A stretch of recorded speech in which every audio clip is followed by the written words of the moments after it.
अपने ऑफिस का काम बेमन से निपटाता रहा। कुछ देर के बाद लंच हो गया था। अभिनव उठा और सीधे कैंटीन की तरफ बढ़ने लगा। वहां अभिनव के अलावा और भी बहुत सारे लोग लंच करने के लिए आए थे। जैसे ही वहां बैठे लोगों की नजर अभिनव पर पड़ी तो उनके हाथ का निवाला हाथ में ही रह गया। वो सब बस अभिनव को देख रहे थे। अभिनव ने उनमें से एक को भी पलट कर नहीं देखा और अपना लंच लेने के लिए काउंटर पर चला गया। यही है वो आदमी जो आज भी काम पर लेट आया था। और तुम्हें पता है, ये ऑफिस में असिस्टेंट की नौकरी करता है। ये तो जेनी ने इस बारे में अकरम सर को कुछ नहीं बताया, वरना इस आदमी की जॉब चली जाती। अभिनव ने उसे फिर से कोई जवाब नहीं दिया। वो मन ही मन हंस रहा था। उसने बस अपना खाना लिया और टेबल पर जाकर बैठ गया। वो किसी से बात नहीं करना चाहता था, लेकिन एक आदमी जो उससे थोड़ी दूरी पर बैठा था, उसने कहा, मुझे तो विश्वास नहीं हो रहा यार कि जेनी ने ऐसा कुछ नहीं किया।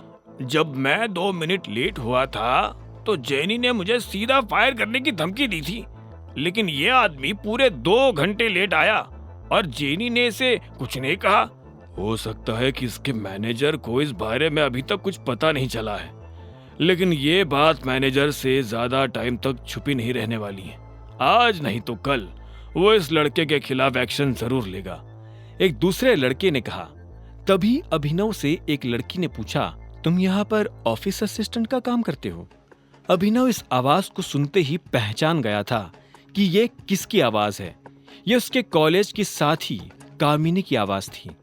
कामिनी भी यही नौकरी करती थी। कामिनी अभिनव के सामने आकर बैठी और बोली, अगर तुम इतनी छोटी सी नौकरी करते हो तो उस दिन तुमने रियूनियन पार्टी में इतना मोटा बिल कैसे चुकाया था? अभिनव ने उसकी बात के जवाब में कहा, अगर तुम भी अपने अगले वर्ल्ड टूर के लिए जाने वाली थी तो फिर यहां नौकरी क्यों कर रही हो? अभिनव के मुंह से ये बात सुन कामिनी एक पल के लिए जम गई थी। उसका मुंह सूखने लगा था। जब उससे अभिनव को देने के लिए कोई जवाब नहीं सूझा तो उसने कहा, फिर भी मैं कम से कम तुमसे तो बेटर पोजीशन पर ही हूं। यह सुनकर अभिनव को हंसी आ गई। उसने खीरे का एक टुकड़ा उठाया और चबाते हुए बोला, तो इसका मतलब तुम इस दिन झूठ बोल रही थी? तुम क्या मुझे ताना मारने का मौका ढूंढ रहे थे? एक बात बताओ, यहाँ बैठे सब लोग तुम्हारे बारे में बात करना पसंद करते हैं, लेकिन तुमसे कोई बात करना पसंद नहीं करता। कम से कम मैं तुम्हारे साथ बैठकर खाना तो खा रही हूँ, फिर भी तुम मुझसे इस तरह से बात कर रहे हो। अभिनव ने उसकी इस बात का कोई जवाब नहीं दिया। वो कामिनी को इग्नोर कर चुपचाप अपना खाना खा रहा था। ये देख कामिनी झल्लाई और गुस्से में बोली, ये एटीट्यूड तुम्हें बहुत भारी पड़ेगा अभिनव, बहुत भारी पड़ेगा। इसके बाद कामिनी ने अपनी थाली उठाई और खाना खाने के लिए दूसरी जगह जाकर बैठ गई। अभिनव को कामिनी के जाने से कोई फर्क नहीं पड़ा। वो फिर से अपने ऑफिस आया और उसने बाकी का काम खत्म करना शुरू कर दिया। तभी अभिनव के फोन पर मैसेज आया। ये मैसेज अलायना का था। उसने अभिनव को लेकर आने वाली गाड़ी की डिटेल्स भेजी थी, जो ऑफिस के गेट पर अभिनव का इंतजार कर रही थी। जैसे ही अभिनव लिफ्ट से निकलकर ऑफिस के दरवाजे से बाहर आया तो उसने देखा कि दरवाजे पर एक महंगी सी गाड़ी खड़ी थी। गाड़ी का ड्राइवर गाड़ी के बाहर खड़ा था। अभिनव को आते देख उसने तुरंत गाड़ी का दरवाजा खोला और अभिनव से कहा, अभिनव सर चले। पीछे से आ रही कामिनी ने जब यह सब देखा तो उसके होश उड़ गए।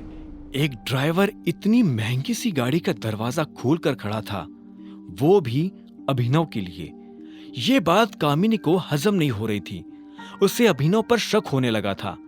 इधर अभिनव गाड़ी में बैठ गया। अचानक से उसकी नजर कामिनी के चेहरे पर पड़ी। उसका मुंह खुला का खुला था और वो बस अभिनव को देखती जा रही थी। इतने में ड्राइवर ने अभिनव से पूछा, सर म्यूजिक ऑन कर सकता हूं? अभिनव ने हाँ में सिर हिलाया और बोला, लेकिन हम लोग जा कहाँ रहे हैं? अलायनास पैराडाइज, ड्राइवर ने कहा। यह नाम सुनते ही अभिनव के चेहरे पर मुस्कान आ गई। उधर कामिनी ने जब अभिनव को उस गाड़ी में जाता देखा तो उसका ब्लड प्रेशर बढ़ गया था। अब आगे क्या होने वाला था?